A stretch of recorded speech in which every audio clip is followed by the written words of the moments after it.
In the fall of 1875, the towns of rural America were heavy with silence. The war had ended 10 years earlier, but its scars had not faded. Entire families carried the invisible wounds of loss. Men walked with missing limbs, women shouldered the burdens of farms and homes alone, and children grew up too quickly, trading play for work. Life for most was reduced to survival, sowing crops, hauling coal, and praying that the winter would not take more than it had already taken. But there was one thing that seemed to pierce through that gray cloud of hardship: the circus. When Godfrey's circus came rolling into town, people spoke about it as if a holiday had arrived. Children would run to the edge of the road to watch the painted wagons, pulled by horses with ribbons in their manes. The brass band, perched high on one of the carriages, blasted lively tunes that echoed through quiet streets. For a few days, the smell of sawdust, roasted peanuts, and horse sweat would replace the scent of coal smoke and damp fields. The circus meant escape, and for some it meant healing. At the center of it all was Samuel Godfrey. Unlike the distant, greedy men who owned many traveling shows of the era, Godfrey was not a businessman first. He was a believer. He believed that laughter could repair what sorrow had broken. He believed that when a man sat in a tent with his children and gasped at a trapeze act, he remembered, even if only for an hour, what wonder felt like. He believed that the poor had as much right to joy as the wealthy. Godfrey was known to hand out free tickets to widows, orphans, and soldiers who could not afford them. In some towns, he quietly arranged for barrels of flour or sacks of potatoes to be left behind for the hungriest families. His performers loved him not just because he paid them fairly, but because he treated them as a family. Many of them were misfits, acrobats from immigrant families, jugglers who had grown up on city streets, musicians who had nowhere else to go. In Godfrey's troupe, they found not just work, but dignity. The circus itself was not grand by the standards of the great Eastern shows. There were no elephants from Africa or gilded carriages lined with mirrors. But there was something richer: heart. Every act, from the clowns who painted smiles on weary children to the lion tamer who risked his life for applause, was performed with a sincerity that audiences felt deep in their bones. It was as if the performers were not just trying to amaze, but to give a piece of themselves to everyone watching. For the townsfolk, the circus carried hope because it was proof that the world still had color in it. Farmers who had not laughed in months found themselves roaring at slapstick jokes. Children who had never traveled beyond their village suddenly dreamed of tightropes and painted horses. Young couples, sitting side by side on wooden benches, found themselves holding hands in the glow of lantern light. Old soldiers, weathered and bitter, wiped away tears as the music lifted them back to a time before the war. The circus reminded people that life was more than labor, debt, and graves. It reminded them that joy was not a luxury but a necessity. And perhaps most powerful of all was how the circus taught people that beauty could come from brokenness. Many of the performers themselves had endured tragedies, yet here they were, defying gravity, taming beasts, making music. They embodied resilience, and in doing so, inspired the same in those who watched them. A farmer's daughter once wrote in her diary after seeing the show, "For one night, I forgot that we are poor. I forgot that my mother cries when she thinks no one sees. I forgot the empty chairs at our table. I only remembered that the world is big, that there is laughter, and that I too am alive." This was the power of Godfrey's circus. It carried hope not because it erased sorrow, but because it reminded people that sorrow was not the only truth. It gave them courage to wake up the next morning and plow the fields, to keep teaching their children, to keep believing in tomorrow. The sight of the wagons leaving town was always bittersweet. People would gather at the roadside, waving handkerchiefs and hats, their children running until the horses disappeared from view. They knew life would return to its struggles, but they also knew something had shifted inside them. A spark had been lit, and so in town after town, year after year, the story of Godfrey's circus grew. It was not just a performance. It was a reminder, a gift, and for many, the only memory of wonder they ever carried into adulthood. Samuel Godfrey was not born into riches, nor did he inherit a grand circus empire. His life began in the quiet shadows of hardship, much like the lives of those he later sought to uplift. He was the son of a blacksmith, raised in a small Pennsylvania town where the clanging of hammer against iron filled his childhood ears. His mother, a seamstress, worked long hours stitching garments for families who could afford to pay only in bread or eggs. From a young age, Samuel learned two lessons: that life was a struggle, and that kindness could soften even the hardest blows. His parents were poor, but they were generous. He watched his father fix a farmer's plow without demanding payment, and saw his mother mend clothes for children who had none to wear. They taught Samuel that dignity came not from wealth, but from what one gave to others. As a boy, Samuel was restless. He had no taste for staying in one place, and he hungered for more than the routine of hammering steel and patching clothes. When a traveling circus passed through town, he was transfixed. The painted wagons, the glittering costumes, the brass bands, it was as if the world had cracked open and shown him a glimpse of magic. While others saw frivolity, Samuel saw possibility. At 16, he left home with nothing but a small satchel and a stubborn dream to be part of something that made people forget their suffering, even for a short while. His parents did not stop him.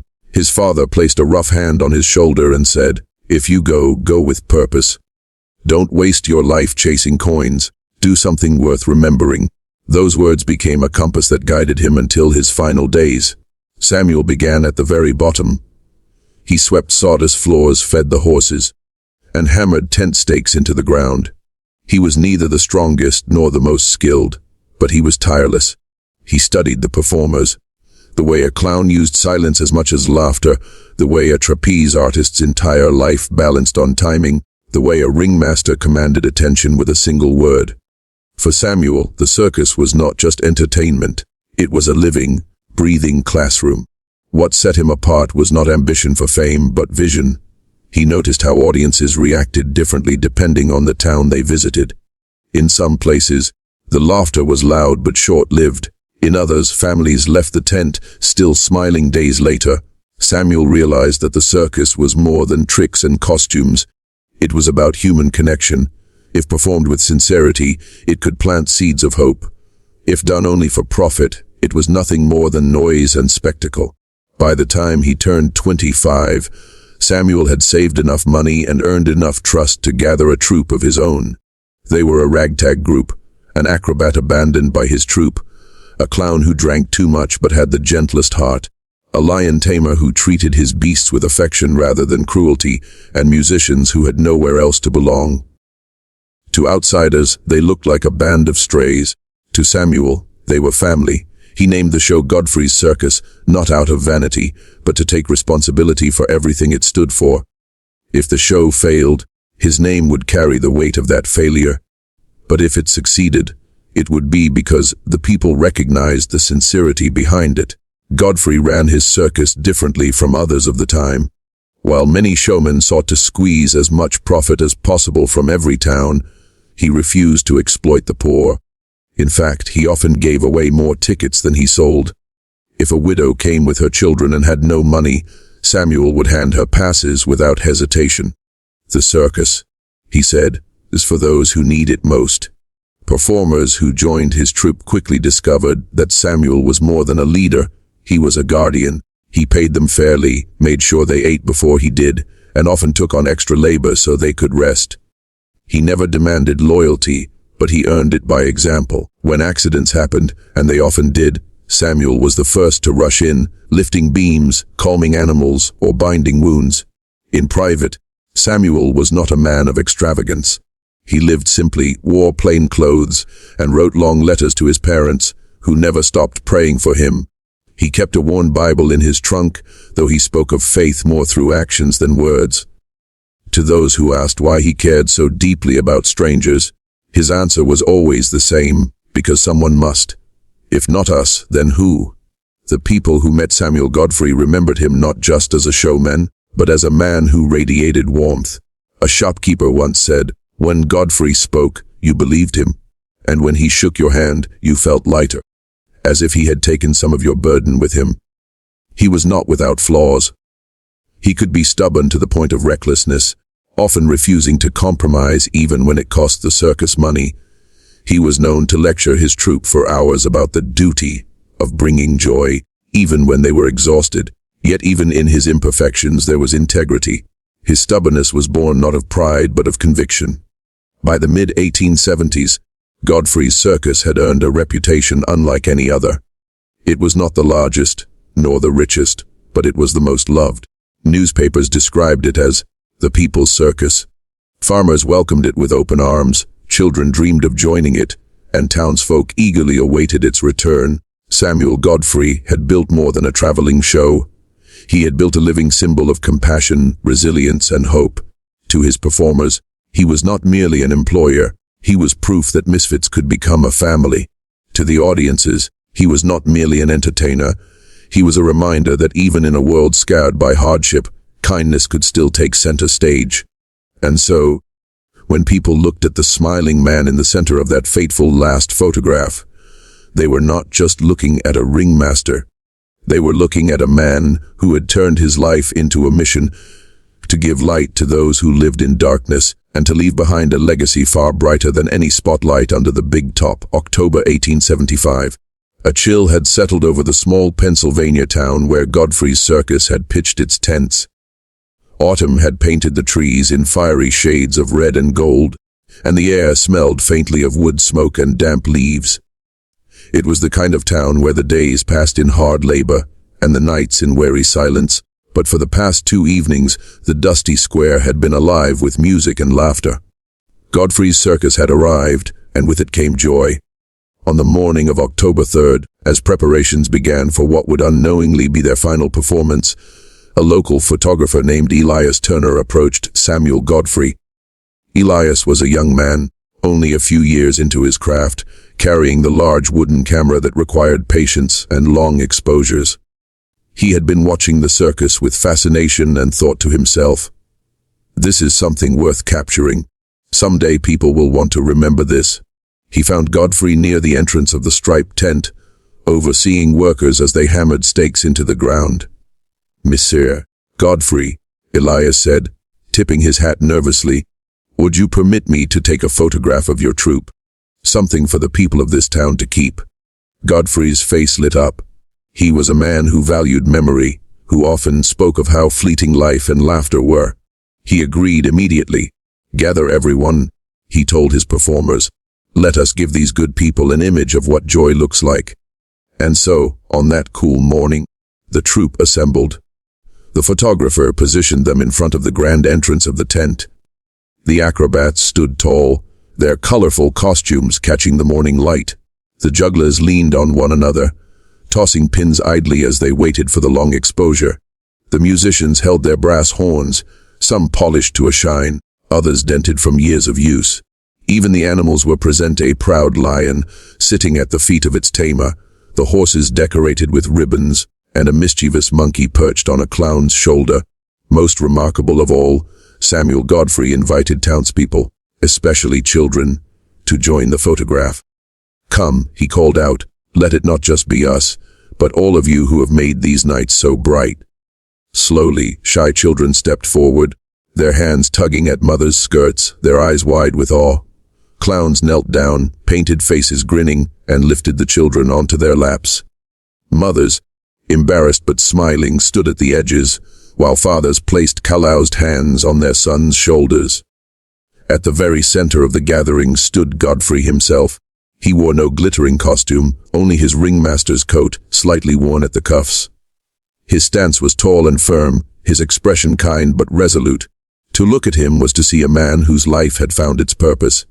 "Now hold steady," Elias instructed as he ducked beneath the black cloth of his camera. The crowd froze. For several long seconds the world was still. No laughter, no shuffling, only silence and the beating of hearts. And then, with a click and the faint smell of chemicals, the moment was sealed. No one knew it would be the last photograph. When the image developed hours later in Elias Turner's small studio, he was struck by its beauty. It was not perfect. The exposure blurred the monkey's playful motion, and a child blinked at the wrong time. But there was something deeper captured. It was the look of togetherness, of humanity gathered around joy. He resolved to make prints for the town to keep, never imagining how valuable they would soon become. That evening, as lanterns were lit and the townspeople crowded into the big top for the performance, the photograph sat drying on a wooden shelf. Elias intended to show it to Godfrey the next morning. Instead, it would become the last visual memory of men and women who would not see another dawn. Later historians would call it haunting, how the photo seemed to freeze happiness only hours before tragedy. But those who were there remembered it differently. They said the photograph was not haunting but holy. It captured not the tragedy that followed, but the courage, warmth, and unity that defined Godfrey's circus. For decades afterward, copies of that image hung in homes, taverns, and schools. Children who had once sat in the clown's laps grew old telling their grandchildren, "That is me right there, on the morning before the fire." Widows who lost loved ones in the blaze clutched the photo as a reminder that their sacrifice had meaning. And for every town the circus had ever visited, the photograph became a symbol, not of loss, but of what it meant to live fully, to give joy, and to share humanity with strangers. There is an old saying that a photograph is a mirror of the soul. The last photograph of Godfrey's circus was more than that. It was a mirror of courage and of fleeting time. It reminded people that life is fragile, that no one knows how many hours they are given. But it also reminded them that in those hours, one could choose to create joy, to lift others, to live not just for oneself but for the world around them. When Elias Turner himself grew old, he was often asked about that day. He would shake his head slowly and say, "I did not know I was capturing history. I only wanted to capture happiness." But perhaps that is the same thing. And maybe he was right. History is not only war and sorrow, it is also the moments of laughter before the storm, the kindness before the sacrifice, the joy before the farewell. The last photograph of Godfrey's circus was proof that beauty, even when brief, can echo across generations. The night of October 3rd, 1875, began like so many other circus nights. The big top was alive with sound, brass horns blaring, children laughing. The soft thud of hooves against sawdust as trained horses pranced in perfect circles. Families crowded, the wooden benches bundled in coats against the crisp autumn air, their faces glowing in the light of lanterns strung high along the canvas roof. For the people of that Pennsylvania town, the circus was the brightest event of the year.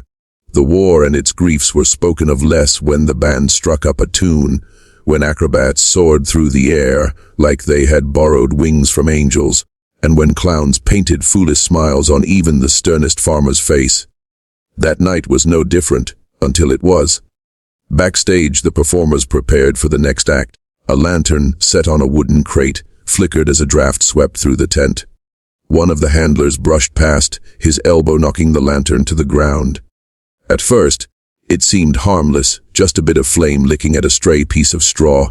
But within seconds, the fire found dry hay stacked in the corner. The sparks leapt eagerly, climbing canvas and rope, turning orange into roaring red. A cry went up, first sharp, then panicked. "Fire!" The word spread faster than the flames. The tent became chaos. Families scrambled from their benches, clutching their children, stumbling over one another in desperate attempts to find the exits. The brass band fell silent, horns clattering to the ground as musicians bolted. The air filled with smoke, black and choking, and the once bright lanterns now seemed like cruel illusions of safety. But not everyone ran. Samuel Godfrey, standing near the ring's entrance, saw the panic unfold. In that instant, instinct told him to flee, but conviction told him to stay. He clapped his hands loudly, his voice rising above the screams. "This way! Stay calm! The exits are here. Follow my voice." His troop heard him first. Instead of abandoning their posts, many turned back into the fire. Acrobats who had once danced in the air now hauled frightened children onto their shoulders. Clowns, their painted faces streaked with sweat, guided mothers toward the flaps of the tent. The lion tamer, ignoring the flames creeping toward his cage, forced the bars open to lead his beast safely outside before turning back to pull a coughing boy from under a bench. The fire grew merciless. The canvas roof, dry from weeks of autumn winds, burned like paper. Embers rained down, setting clothes alight. Screams filled the night. Samuel darted into the thickest smoke. he found a family. 2 children clinging to their unconscious father. With a strength born of desperation, he hauled them one by one toward the light of the open air, pushing them into the arms of townsfolk who had gathered outside. His chest burned, his throat raw, but he turned back again. Again and again. Witnesses later recalled seeing him carry a little girl in his arms, her hair singed, her doll still clutched tightly in her fist. He placed her gently outside and staggered back into the inferno. "There are more," he gasped, refusing to rest. The performers followed his lead. One juggler smashed holes in the canvas walls with a tent pole, creating escape routes where there had been none. A clown, his costume ablaze, used his last strength to shove a mother and her infant through one of the openings before collapsing. An acrobat, his arm broken from falling debris, still crawled toward the sound of a child's cries. Outside, townsfolk wept as survivors stumbled out, their faces black with soot. Some tried to rush back in, but the flames were too fierce. They watched helplessly as the tent sagged inward, its center pole glowing red, the entire structure becoming a furnace. And still, Godfrey did not emerge. Those who survived swore they heard his voice until the very end. "This way! Hold on! Don't be afraid!" His shouts grew fainter, swallowed by the crackle of fire, until there was only silence. Moments later, the great tent collapsed in a shower of sparks, sealing the fate of those still inside. When dawn broke the next morning, the circus grounds were unrecognizable. What had been a place of music and laughter was now only ash and charred wood. The air smelled of smoke and sorrow. Families walked among the ruins, searching for loved ones, clutching one another in grief. Dozens had perished, including many of the troupe. Samuel Godfrey was gone, his body later found near the center of the wreckage, close to where the benches had been. In his hand, he still held a piece of canvas rope, as though he had been pulling it to create another escape. He had died as he lived, trying to guide others to safety. For the townspeople, the fire was devastation. Yet as the shock faded, something remarkable happened. Survivors began to speak, not only of the terror, but of the courage they had witnessed. They spoke of clowns who shielded children with their own bodies, of musicians who stayed behind to calm the crowd with steady voices, of Godfrey himself making trip after trip into the fire when he could have fled. The tragedy was undeniable, but so too was the heroism. The circus, once a source of laughter, had become in its final act a lesson in sacrifice.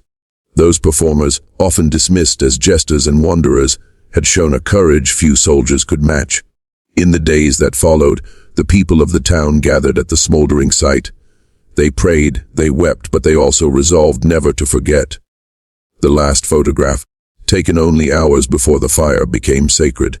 It was passed from hand to hand, printed in copies, and hung in homes as a reminder. To look at it was to remember not only what was lost, but what had been given, lives laid down so that others might live. The fire changed everything. It ended Godfrey's circus, but it ignited something far greater, a legacy of courage, of compassion, and of selfless love. And though the flames consumed the tent, they could not consume the memory of a man and his troupe who proved, in their final moments, that true greatness is not in how brightly you shine, but in how deeply you give. The morning after the fire, the circus grounds lay in ruins. Ash covered the earth like a gray blanket, and the air still smelled of smoke. Where once children had clapped and laughed, there were only blackened poles and twisted fragments of canvas. The silence was heavy, broken only by the occasional sob of someone who had come searching for a loved one. In the center of town, church bells tolled slowly. Their sound carried sorrow, but also unity, for everyone, rich and poor, young and old, had been touched by the disaster.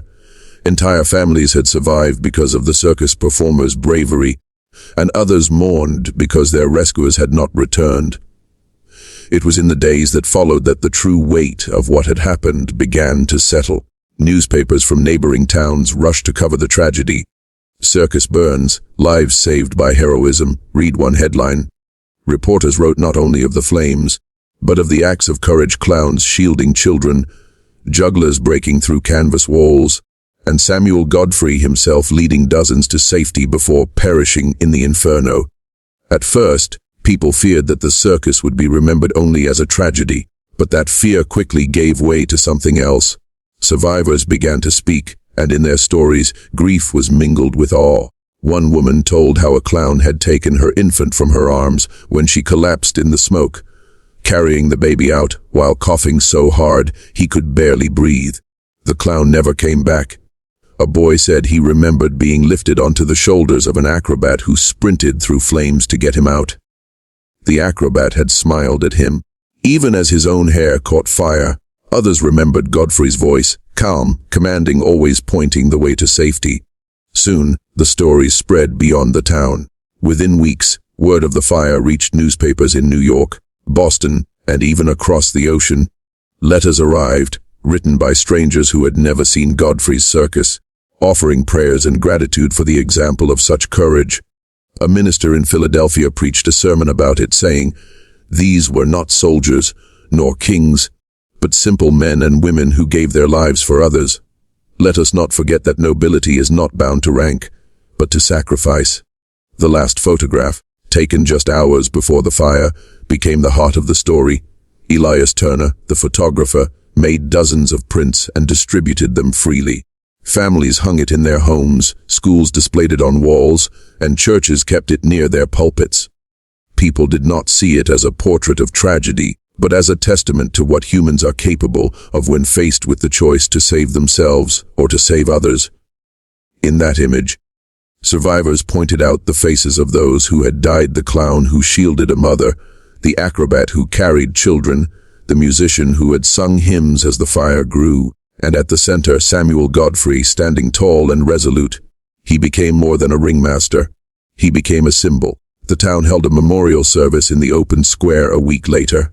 Hundreds attended, many weeping openly. Farmers who had lost nothing still came to honor those who had given everything. One elderly man, a veteran of the war, stood and said through tears, "I have seen brave men on the battlefield, but I have never seen courage like what I saw that night." These circus folk, they were strangers to us, yet they gave their lives for our children. Let us never forget. And they did not forget. In the years that followed, the story of Godfrey's circus was retold again and again. Parents told their children not just about the fire, but about the choices made within it. The clown who refused to leave, the acrobat who kept returning, the ringmaster who gave his last breath for others.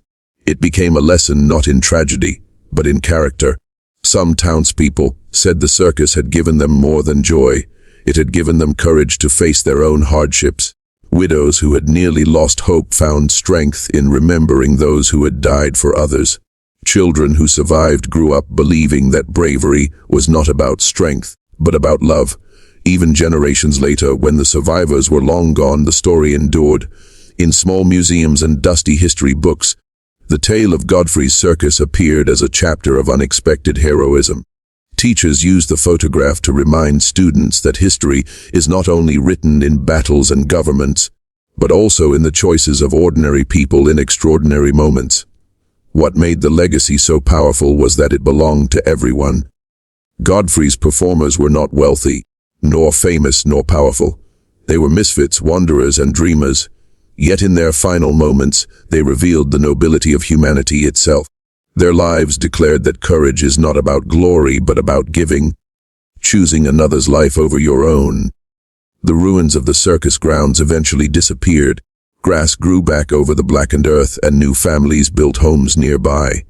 But the memory never faded. In the town square, a plaque was erected, engraved with words that summed up the legacy here. In October 1875, ordinary men and women gave their lives so that others might live. They were clowns, acrobats, musicians, and a ringmaster named Samuel Godfrey. Their courage reminds us that true greatness lies not in what we take, but in what we give. The plaque still stands today, weathered but steady, just like the memory of those it honors. People stop to read it, some pausing in silence, others explaining the story to their children. The last photograph, faded but preserved, hangs in the town's historical society, where visitors gaze at the faces frozen in time. The fire destroyed the circus, but it could not destroy its spirit. In fact, it made that spirit eternal. For the legacy of Godfrey's circus was not a tale of loss. It was a beacon of courage, a reminder that even in the darkest night, human beings are capable of extraordinary light. In the years that followed the fire of 1875, the memory of Godfrey's circus did not fade into the ashes it left behind. If anything, the tragedy ensured that the name Godfrey lived on in ways Samuel himself might never have imagined. For the circus was gone, but its meaning remained, and from it grew a lesson that touched generations. At first, it was the survivors who told the story. They spoke of the night not only with tears but also with pride. Parents reminded their children how clowns and acrobats had chosen to stay behind, how strangers had given their lives so that others might go on. Children who had once been carried out of the burning tent grew up and told their own children, "I am here because someone I did not know loved me enough to risk everything." Soon, the story spread farther than that small Pennsylvania town. Ministers used it in sermons, speaking of how sacrifice was not reserved for saints or soldiers, but could be lived by anyone willing to put others first. Teachers retold it in classrooms, urging their students to see that courage was not about strength of arm, but strength of heart. Writers captured it in articles and pamphlets, and later in history books that spoke of the little circus that became a legend. The last photograph, of course, played its part. Hung on walls and passed down through families, it was not seen as a relic of tragedy, but as a mirror of humanity. People looked at those smiling faces, clowns, acrobats, jugglers, musicians, and Samuel Godfrey himself, and they did not see death. They saw life at its most noble.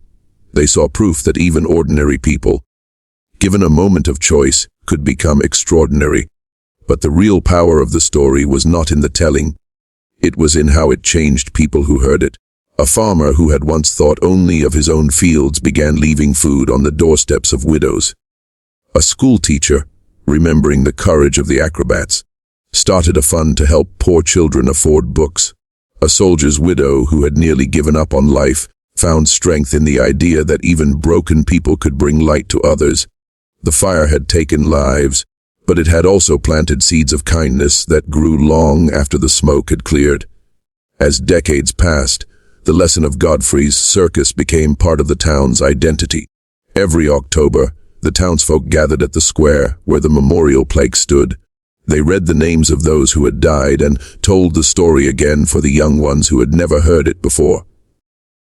It was not told to frighten them, but to inspire them.